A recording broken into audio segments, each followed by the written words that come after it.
Hello,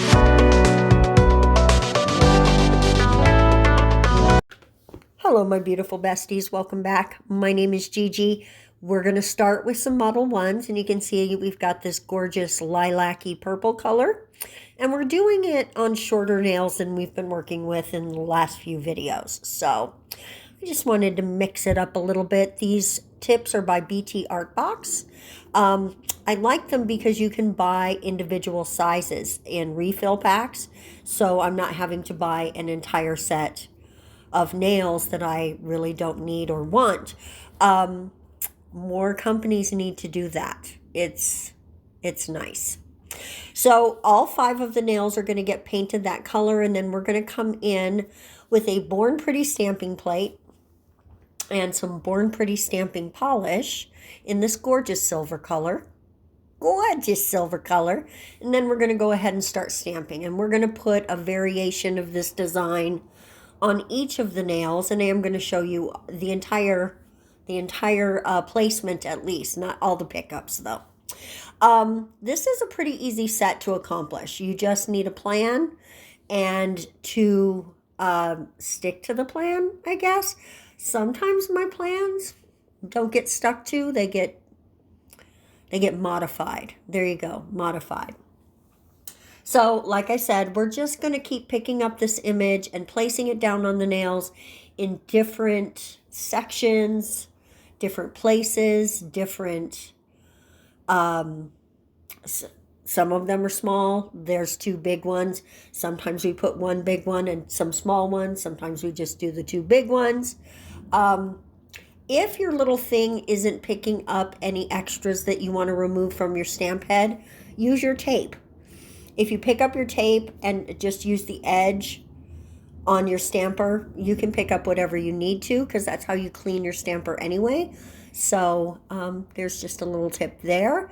Usually my scraper will pick up whatever I need it to pick up, but once in a while the stamper is really holding on to it.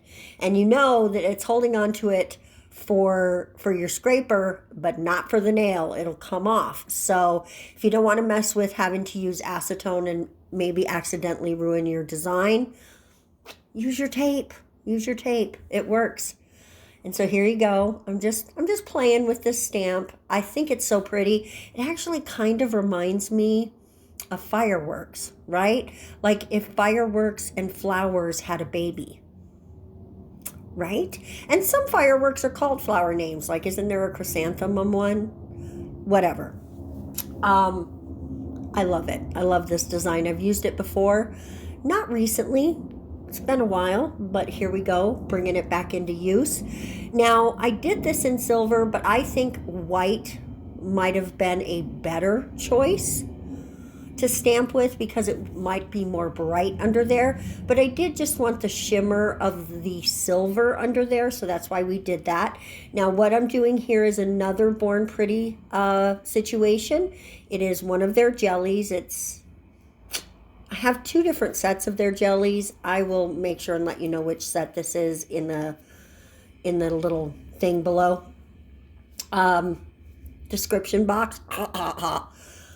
I'm funny. Now, I did come back in with a drier brush, like really got the product off, and then like almost scraped any excess polish that didn't stick to the nail off, because you really, really want to see that stamp underneath, of course, but this is kind of a dark jelly.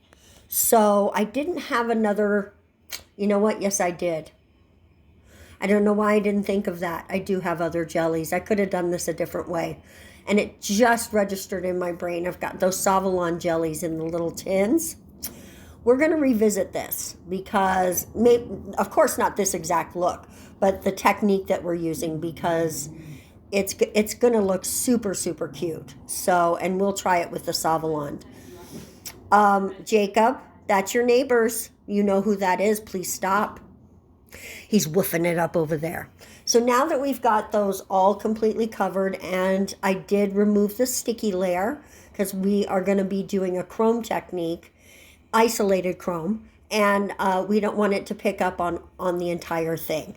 So we're just coming in with these different flowers. And again, this is a Born Pretty polish and a Born Pretty stamper. And then with my finger, I'm coming in with some Savalon chrome powder and just lightly buffing it into the flower so that you pick up that purple color.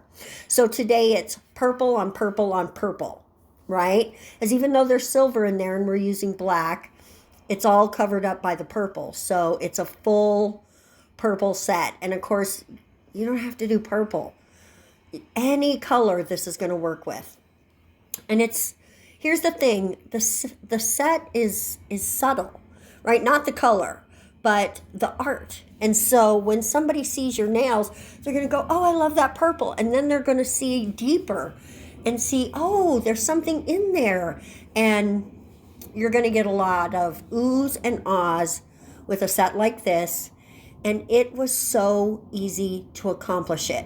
And you could 100% do hand painting as well, but do make sure if you do that, you use a little base coat to smooth your nail, as hand painting can have a little texture to it, and stamping usually does not. So, I mean, when you put that chrome powder on, you can feel the texture of the stamping because there is polish there, but it's not so raised that top coat's not going to smooth it out. And here we go. Guys, this is the set. Oh my goodness, I love these. They're so beautiful. The color is bright and time for spring, but the details are subtle and beautiful.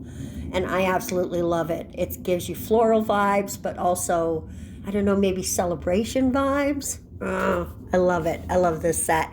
Guys, I hope that you like them too. Let me know what you think about them in the comment section below. This is going to be the last set before I'm doing my nails today. I'm going to start one of my hands today, probably finish it up tomorrow, and then start editing that video before I do my other hand.